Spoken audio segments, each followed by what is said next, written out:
अस्सलाम वालेकुम गाइस, उम्मीद करता हूँ सब ठीक ठाक होंगे, खैर आफियत से होंगे। मेरा नाम दानियाल है और आप देख रहे हैं डी स्टॉक्स। अच्छा जी, तो आज की अपनी इस वीडियो में हम जिस शेयर को डिस्कस करने वाले हैं वो है वेव्स सिंगर पाकिस्तान लिमिटेड। यानी वेव्स का ये शेयर है। पहले इसका नाम जो है सिंगर हुआ करता था, फिर वो जो है कन्वर्ट हो गया था वेव्स में। तो इस वक्त ये वेव का जो है वो वीकली टाइम फ्रेम आप लोगों के सामने ओपन है। तो सबसे पहले इसका जो है एक ओवरव्यू हम कर लेते हैं, फिर इंशाल्लाह इसके जो है करंट सिचुएशन को आप लोगों के साथ डिस्कस करेंगे।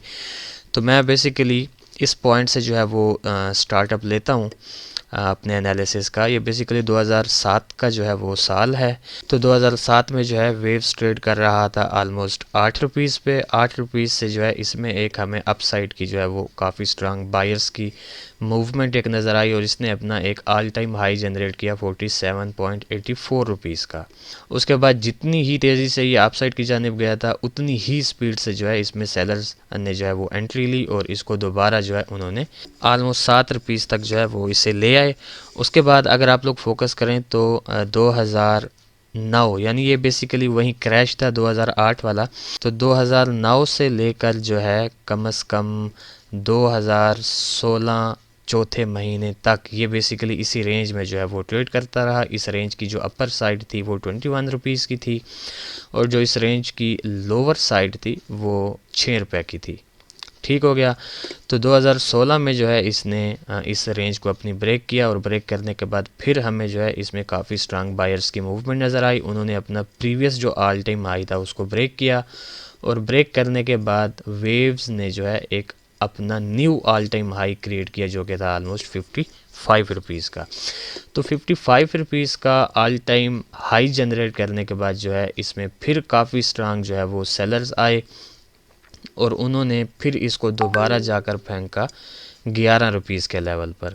तो 11 रुपीज़ के लेवल पर अगर आप लोग फोकस करें तो ये काफ़ी टाइम जो है वो ट्रेड करता रहा इस एरिया में। अगर आप देखें तो ये काफ़ी टाइम जो है इस एरिया में जो है वो ट्रेड करता रहा और यहीं पर जो है इसने अपनी एक रेंज क्रिएट कर ली थी और इस रेंज की जो अपर साइड थी वो 23 रुपीज़ की थी और इसकी जो लोअर साइड थी वो 11 रुपीज़ की थी। तो इस रेंज को जो है वो रिसेंटली ही इस वेव के चार्ट ने जो है वो ब्रेक किया है और ब्रेक करने के बाद इस वक्त जो है ये ट्रेड हो रहा है 8 रुपीज़ पर। ठीक हो गया। तो अब इसकी जो है वो करंट सिचुएशन को हम जो है डिस्कस कर लेते हैं। तो इसके डेली टाइम फ्रेम पर जो है हम एनालिसिस नहीं करेंगे क्योंकि इसका जो वीकली टाइम फ्रेम है वो हमें ज़्यादा अच्छे से जो है वो स्ट्रक्चर डिस्प्ले कर रहा है। तो दैट्स वाई कि हम जो है इसका एनालिसिस इसकी प्रिडिक्शन जो है वो इसी वीकली टाइम फ्रेम पर करेंगे। अच्छा जी, तो सबसे पहले ये इस वक्त आप लोगों के सामने वेव के चार्ट की जो है वो करंट सिचुएशन मौजूद है। तो इसमें जो है एक स्ट्रांग रेजिस्टेंस क्रिएट हो रहा है जो कि 10.5 रुपीज़ का है।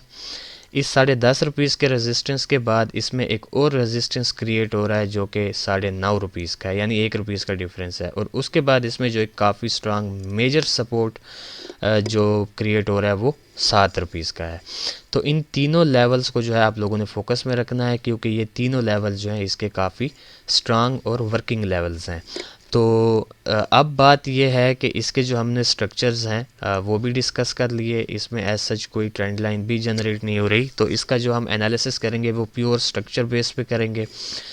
तो अब जो इस वक्त की जो सिचुएशन बनी हुई है वेव्स की वो 8 रुपीज़ पे जो है वो ट्रेड हो रहा है और आलमोस्ट 2 दिन ही रहते हैं इसकी इस वीक की कैंडल को क्लोज होने में।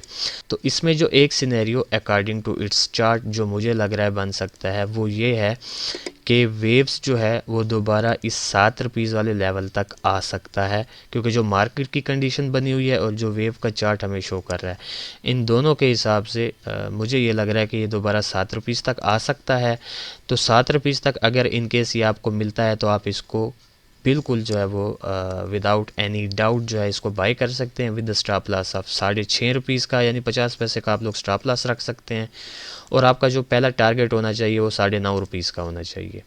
ठीक हो गया। ये इसमें एक सिनेरियो है और इसमें एक जो दूसरा सिनेरियो बन रहा है कि 2 दिन रह रहे हैं, हो ये सकता है कि क्या पता ये जो कैंडल है इसमें हमें डाउन साइड की तरफ से जो है वो रिजेक्शन मिले इसी कैंडल में। तो टोटली जो सिनेरियो होगा वो इसका चेंज हो जाएगा क्योंकि प्रीवियस जो 3 वीक्स की कैंडल है वो काफ़ी स्ट्रांग है।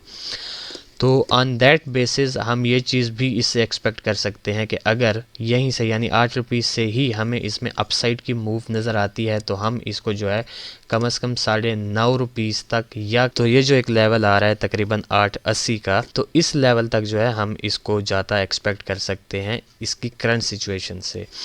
तो मेरे ख़्याल से या तो इस 8.80 से या फिर इसी 9.5 रुपीज़ के लेवल से दोबारा जो है इसमें हम डाउन साइड की मूव एक्सपेक्ट करेंगे। उसका रीज़न ये है क्योंकि इसका पीछे से जो है काफ़ी एक स्ट्रांग डाउन ट्रेंड चलता हुआ आ रहा है।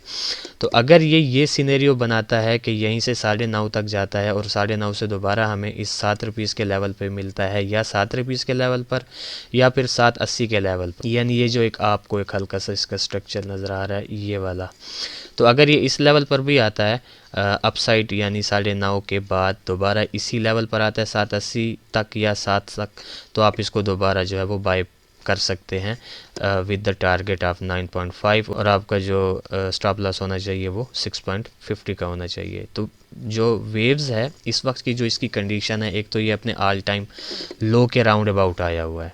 इसका जो 7 रुपीज़ वाला सपोर्ट है वो बहुत ज़्यादा स्ट्रांग सपोर्ट है, क्योंकि मैंने ख़ुद जो है पर्सनली इसको इस 7 रुपीज़ वाले लेवल से जो है प्रीवियस हिस्ट्री के मुताबिक जो है वो बाई किया था, और रिसेंटली जब इसने 7 रुपीज़ वाले लेवल को टच किया तो मैंने यहाँ पर भी इसको बाई किया था, और मैं जो है तकरीबन इससे जो है तकरीबन 8.10 था कि 8.20 था, मैं इससे जो है वो प्रॉफिट टेकिंग करके निकल गया था। और अब मैं दोबारा इसी सपोर्ट के इंतज़ार में बैठा हूँ कि या तो ये 7.50 तक आए या फिर ये 7 रुपीज़ के लेवल तक आए, तो मैं इसको दोबारा बाय बैक कर सकूँ 9 रुपीज़ के लेवल तक।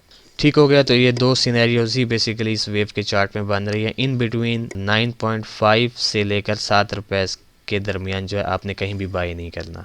ठीक हो गया। हमेशा बाई किया करें लेवल पर, ताकि आपको वेट ना करना पड़े, ताकि आपको जो है वो एवरेज ना करनी पड़े। अच्छा जी, तो ये था एक शार्ट सा एनालिसिस वेव के चार्ट के रिलेटेड। तो देखते हैं कि नियर फ्यूचर ये हमारी किस मूव को जो है वो फॉलो करता है। फिर इंशाल्लाह नेक्स्ट वीडियो में आप लोगों के साथ मुलाकात होगी। तो तब तक के लिए अपना ख्याल रखें, खुश रहें। अल्लाह हाफिज़, अस्सलाम वालेकुम।